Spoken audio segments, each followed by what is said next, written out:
What's going on this week in Nerf? Hello and welcome to This Week in Nerf, your source for first-party, third-party, and community Nerf news. I'm your host, Adriana, but before we get into the episode, I have a special announcement to make. We have officially moved. This Week in Nerf and our other YouTube exploits will now be hosted on our brand new Discord server. If you're interested in contributing stories to Twin or just want to look behind the curtain, click on the link in the description and we hope to see you there. Now, on to the news.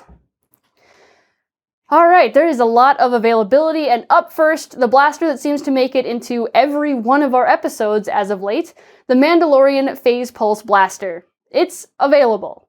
The orange version, or Mango Mando as I like to call it, can be had at Target.com soon for $50. This is way lower than we were expecting, given earlier leaks priced the blaster at $85. The limited version has also been popping up on store shelves, but for those who pre-ordered it, Hasbro announced a new ship date of March 1st, 2022, pushing it back further once again.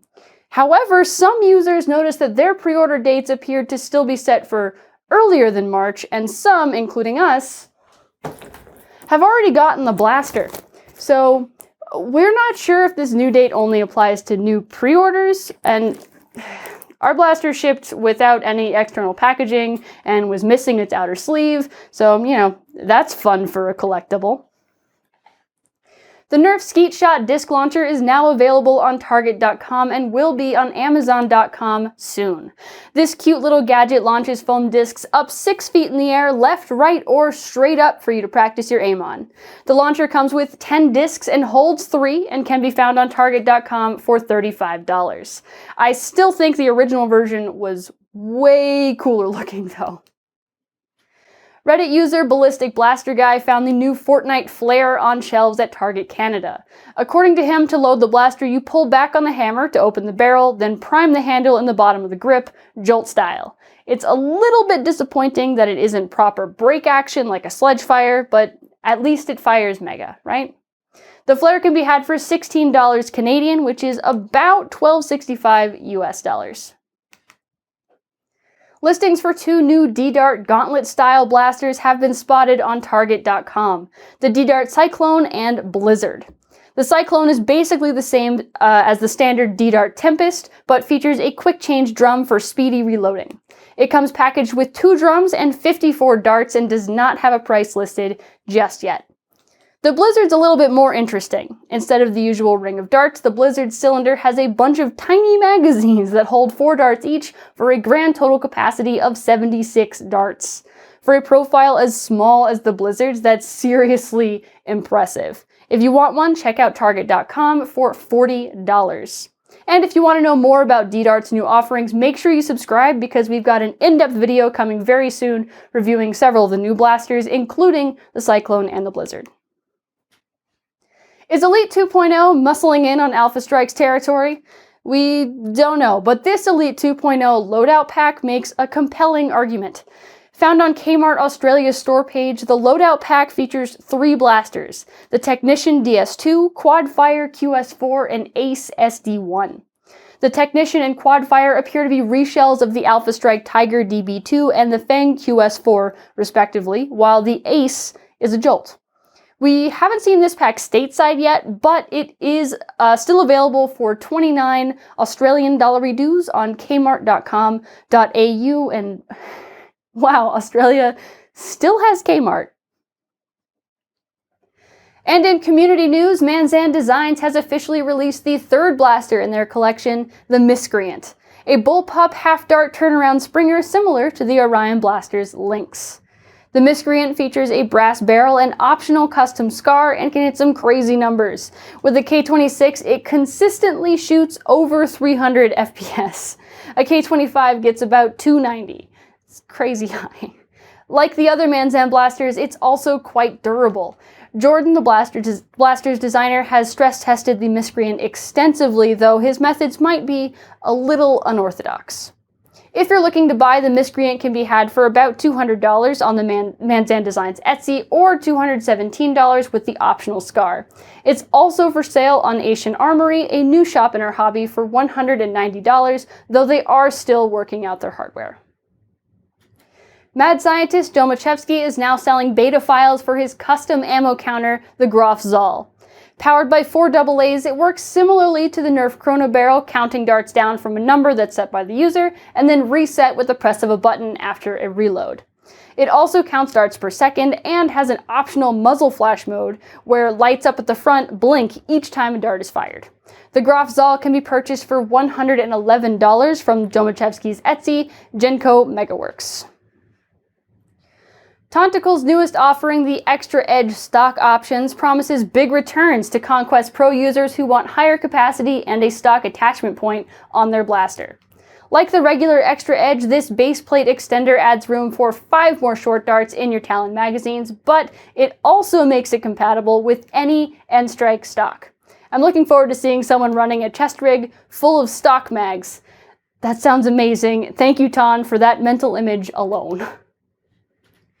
Designer Gong King Nat has put out their first blaster, the GNK, a mag-in-grip dual-stage brushless flywheeler.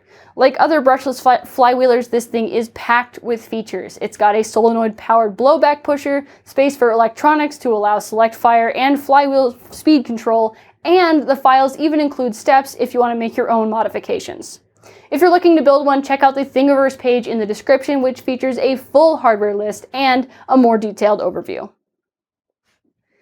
Now it's time for rapid strikes, but it was buried, so here's the links. Pew pew pew pew pew! Maybe I'll actually get the rapid strike out next time. Now that Halo Infinite is officially released, the codes that come with the Nerf versions of the in-game blasters can finally be redeemed. The MA40 and Bulldog skins make them look like their foam-flinging counterparts, while the Mangler's code unlocks a little elite dart charm. The latest Nerf video game, Nerf Legends, has been released, though it might not be everyone's cup of tea. In the words of Beret, this game is not good. It was discounted at launch and still wasn't worth the $40 I paid for it. And to prove it, he streamed about an hour of gameplay, so you can check the description to watch that. We watched Skull Smasher stream it for a few hours on the Our Nerf Discord, and I say this as a game developer, it was not ready for launch.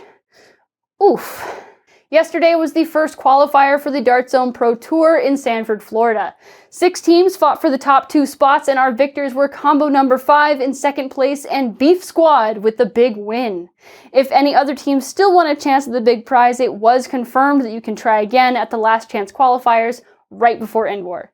Congratulations to the winners, and I am crossing my fingers that my team will face both of yours in the finals. And for our main story, you're gonna need to get some buckets because these are some leaks. Both of the leaked clear Phase Clan X-Shot Chaos Blasters, that is a mouthful, have been spotted. Krine of BlasterTime.eu shared this image of the Zuru showroom in the Netherlands, so let's pick it apart. The blasters have been renamed. The version of the Orbit is now called Rage Quit, and the Meteor is now Respawn, in keeping with the gamer theme. Each of them come with enough chaos rounds to load the blaster twice over, which is awesome, and both blasters also have a sweet clear and red color scheme and appear to come with custom decals. We're not sure if they'll come with sticker sheets like the original blaster, and we're equally unsure of the price and availability at this time. Yell over in History of Nerf Modding Discord shared these images of a new X-Shot blaster, the Fortress.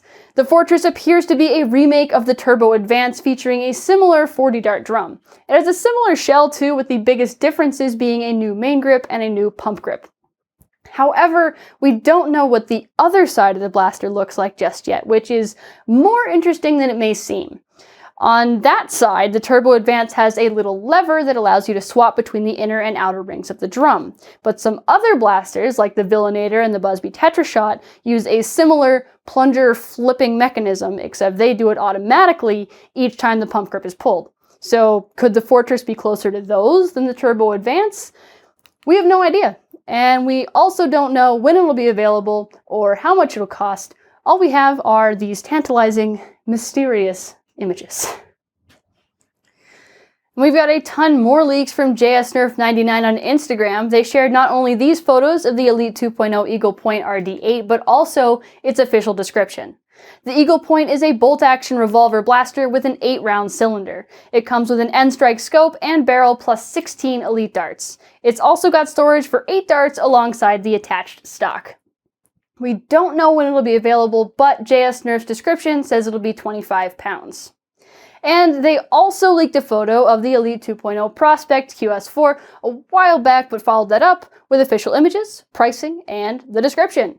The Prospect is a 4-dart smart AR blaster with a T-pole in the rear, much like an Alpha Strike Fang or a Quadrat, but unlike its cousins, it has a big plastic scope mounted on its top.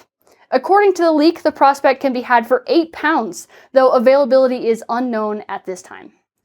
Finally, JS Nerf also leaked a blast from the past, the Nerf Dino Squad Raptor Slash. When this blaster was first leaked, we speculated it might be melee, but as more leaks began to drop, we figured it might be a Disruptor reshell, and we were close. It appears to be a reshell of the Elite 2.0 Commander. Leaker extraordinaire Utter Travesty noted it shares both its trigger and cylinder design with the Commander. JS Nerf says it'll cost 16 pounds, but no word on when or where it will be available. Now it's time for the mod of the week, and this week it goes to Yang Os for this Vulcan Strike.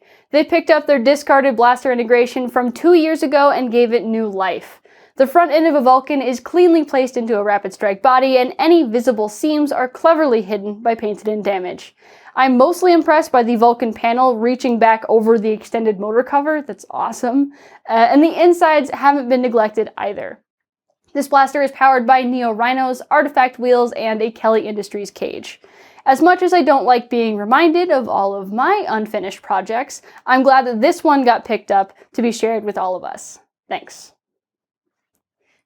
And that is all the news for this week. Thank you so much for watching. As usual, the links to everything that we talked about are down in the description, along with the like button and the subscribe button and all that other YouTube stuff.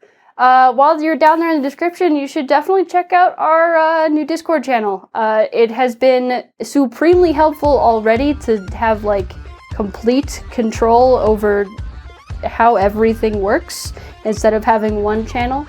I didn't expect it to get so big so fast either, my goodness. So if you want to join, hop on in, we'll be happy to have you, and I will talk to you later. Or I'll see you in 2 weeks, one of the two, Monday, 9 a.m. Pacific, every 2 weeks. Woo!